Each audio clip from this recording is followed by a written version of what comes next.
Welcome to Octane Mobile Gaming.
Welcome once again to the channel. I am Octane, your host, or if it's your first time here, thanks for stopping by.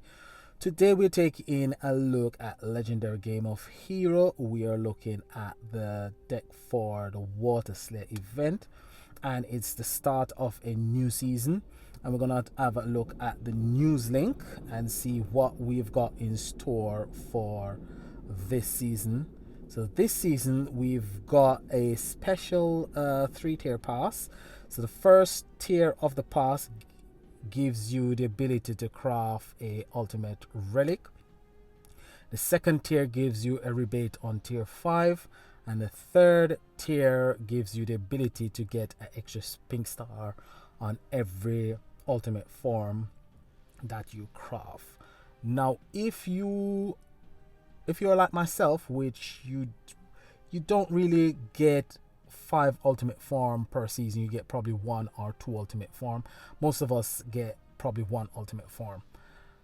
That will not be of benefit to you because it will cost you a lot and you'll only get extra pink star on 1 ultimate form. So that is not really beneficial to people who are not paid to win.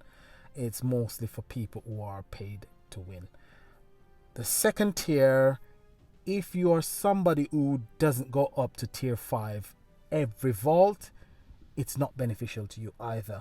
If you're somebody who's going to go up to tier 5 every single vault, it's something that you could look to get because you will get the rebate every single vault when you go up to tier 5. So if you're somebody who will have the gems to go up to tier 5 every single vault, then the second tier will be beneficial to you, because what will happen is if you go to tier 5 on the retro vaults, the main vaults, you will get that rebate. So that's something that's beneficial to yourselves. If like me, you like to get the ultimate relic, then the first pass is beneficial to you, because once you go up to tier 3, you can craft a 1 pink star ultimate relic. Ultimate relics are becoming vitally important, especially if you've got ultimate relics at 4, 5, and 6 pink star. They're really beneficial, especially in commander events. They're really beneficial, especially when going up against the ultimate. So that will be it for the news link. There's more information there on other stuff, but I'm not gonna spend all my time on the news link. What we're here for is to see the new deck that is out for the Slay event. So this deck is a Arcane killer deck, and this one is called Hometown Heroes. Now, Hometown Heroes is much like the Light Slayer deck that we got the last Light Slayer event, which gave you the ability to craft 14 water. That one gave you the ability to craft, I think it was 8 light power gem 8s, but this gives you the ability to craft 14 light power gem 9s, which makes this vastly more powerful than its light counterpart. It increases Water Slayer's damage by 175%, just like its light Slayer counterpart, and this is for 3 turn. This one has got a 3 turn cooldown, and you can become immune to enemies damage for 1 turn, and that refreshes after 5 turns. So it's got a 5 turn cooldown, which it can work quite well in GVG situation. So it's not a bad deck to have for GVG deck. It also's got the ability at the start of each turn, it converts all fire gems into water gems. So it doesn't convert all gems, all non-light power gems. It only convert fire gems to water gems. That can be useful as well. So this one dispels Flatline, and it also removes Thorn. Of the 2 debuffs, well, one is a debuff, Flatline is a debuff, and Thorn is a buff for the bosses. So Thorn is gonna be the one that's gonna affect your health, and Flatline is the one that's gonna affect revive. So revive, when you die and you revive, you'll lose all your battle skills. That's Flatline. Flatline mostly works in GVG. That's where you predominantly would need to dispel Flatline, not really in events so much. So this is I think it's a decent ultimate form. I think it's powerful. It will give power to your deck. On its own, it's not a main damage dealer. It's more of a supporting card. It's a card that if you get a 6 pink star, that's fine. It will do a bit of damage, but 1 pink star is absolutely fine because it's going to play a supporting role on any deck that you add it to. The card that you want to do with the damage, we'll have a look at that later. We're gonna look at Sheriff Alp, and this one is the one that's gonna create your 14 water power gems. However, it's water power gem 8s. It's not water power gem 9s like its ultimate counterpart. And this is the one that gives you the immunity every 5 turns. This one is gonna dispel thorns as well. Now the ultra rare is the one that's gonna give you that 175% increase for 3 turns. So just like the Light Slayer deck, this one you can add the ultra rare to the deck as well to get an extra bang for your buck. At the start of each turn, it will convert all fire gems into water gems. So that's what that one is gonna do for your deck. But this one of the 2 is the best. It's far better than the Master Collection card. So let's take a look at the supporting card. So the supporting card for this week, Cassidy Jones. This one creates 4 water power gem 1s, and it heals as well with its passive. That's not too bad. And the main hero for this week, Hotshot, will increase self-damage by 75% for 3 turns, which is not bad. Resist 50% of damage taken from enemy's attack for 6 turns. It's not going to create any power gems, but it is a nice damage dealing cards if you're in the lower leagues or you're just starting out in the game. So this is quite a nice card for people who are starting out in the game. So that is your deck for this week. So let's take a look at some cards that will give you the killer skill. Now the oldest of the 3 retro cards are Frozen Devastation is the oldest of the 3. I've got a 5 pink star, woken 5 times.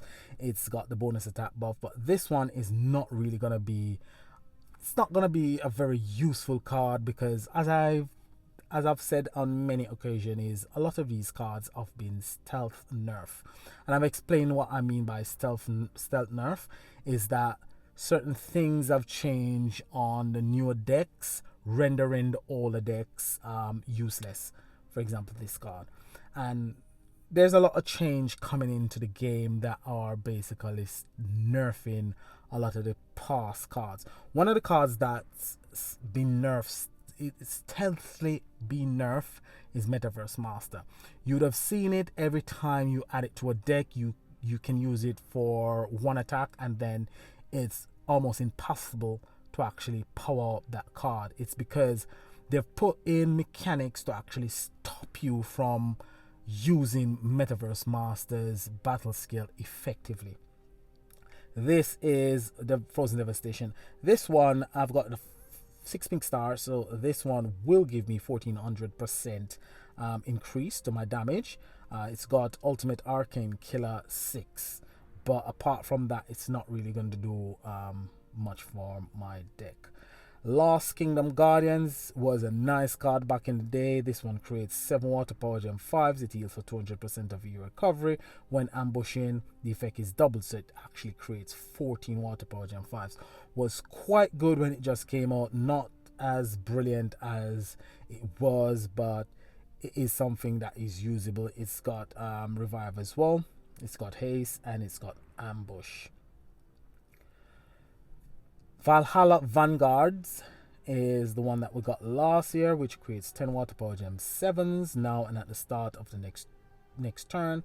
When ambushing, gains the bonus attack buff for 1 turn and creates 20 additional water power gem 7s. Got a 2-turn cooldown, though that ability to create 30 water power gem 7s is just a one-shot offer, but it's quite nice, quite usable.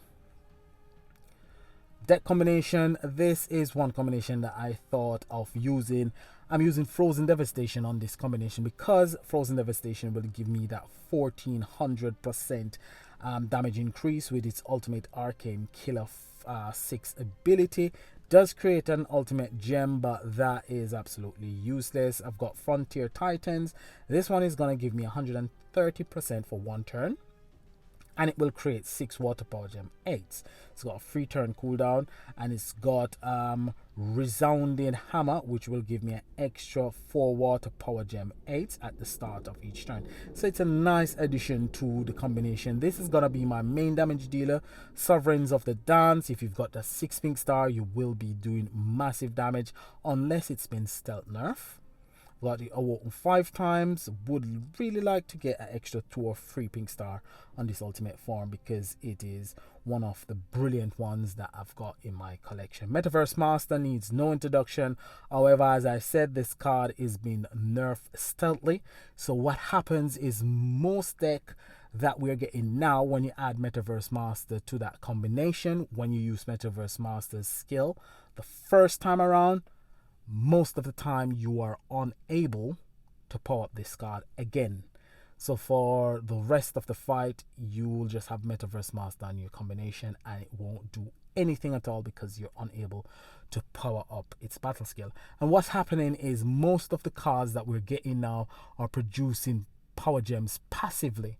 So because it's producing power gem passively, and most of the cards, they have gem fall effects. Some of them have got the ability to convert all non-affinity gems to affinity gems. What I mean by that is, if you take, for example, Sovereign of the Dance, converts all non-water power gems to water power gems.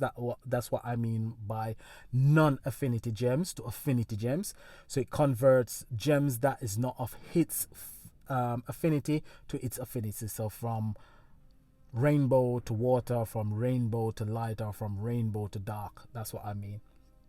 Metaverse Master does convert all non-dark gems to dark gems, but if you've got 1 row of power gems on the board, it's not really going to create enough power gems that you can get a crush. And some of the times you actually spawn power gems, and because you've used the ability, there is a card like this one that spawns water power gems passively. So what this one does, it cleanses 1 debuff from all Water Slayer and gives the next hero to activate their battle skill, water hero that is, 500% damage buff for 1 turn.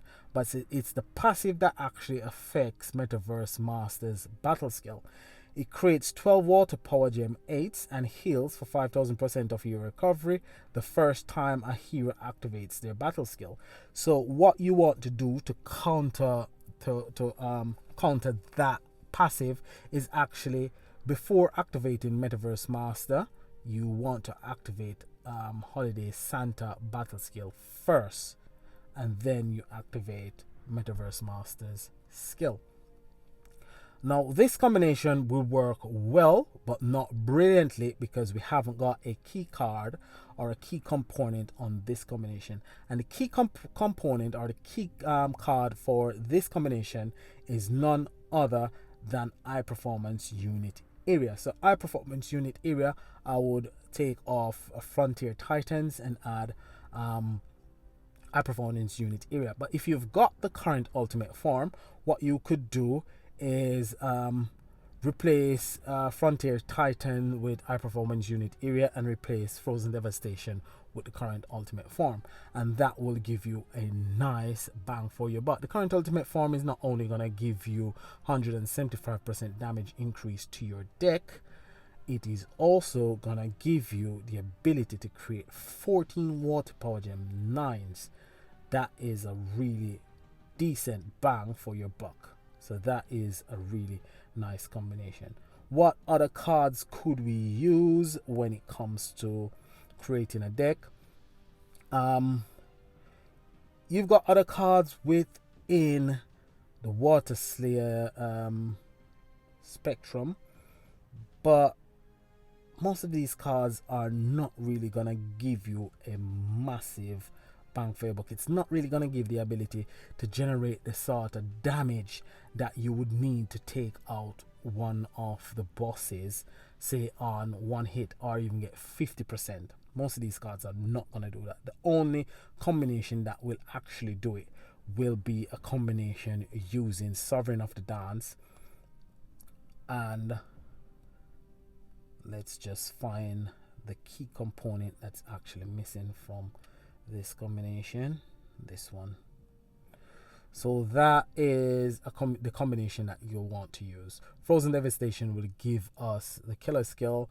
High Performance Unit Area is going to give us 2500% attack increase to all immortal killer cards, and Metaverse Master is going to give us 150%, as Holiday Saints is going to give us 500%. Frozen Devastation, that will give us the 1400% damage increase with its Arcane Killer 6 ability, and that is something that I think will work really well. There might be other combinations out there. If you've got the ultimate form, you can forget about using Metaverse Master and High Performance Unit Area. You can replace those two cards with Frontier. Let's go straight into. You could replace 3 cards on this deck if you've got the current ultimate form. If you've got the current ultimate form, you could remove High Performance Unit Area, use the current Ultra Rare, remove Red Metaverse Master, use the current ultimate form, remove Frozen Devastation, and you could use none other than this one. And that will give you all Water Slayer combo. So no need to pop any off affinity card like Metaverse Master and High Performance Unit Area. It's just simply about activating all your cards from left to right or right to left, whichever way you play, and you'll get a really decent damage for your buck, because the current ultimate form is going to give you 175%, the current ultra Rare is going to give you 175%, Frontier Titans is going to give you 130%, Holiday Saint is going to give you 500%, and Sovereign of the Dance gives itself a 300% boost. So you got 300% coming from this one, you've got 500% coming from Holiday Saints, that's 800%.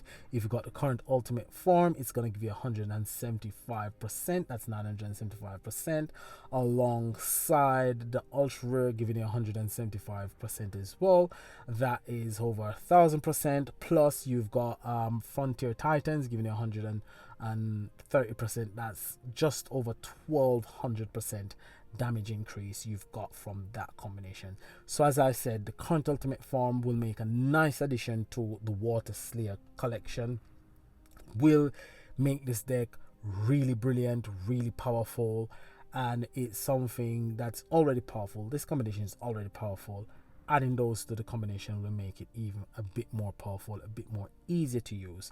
So the current ultimate form is a nice addition to anybody's collection, and if you've got it, congratulations. If you haven't got it, I would say hang on to your season coin, because it's one to craft at the end of the season, unless we get something better in one of the next 4 events that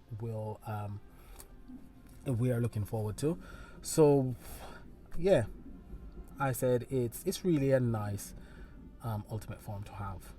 So that's all I've got for you today. Tomorrow might look into possible combination, see what combination actually works. I think this combination is gonna be the one that I probably will be running anyway, unless I manage to get something from the 500 gem vault tomorrow and I'm able to craft the ultimate form. I'll be using a different combination. So that's it. Like, subscribe, leave a comment below, and if you've got a suggestion, if you've got a game that you'd like to see me play, just leave a suggestion in the comment section below.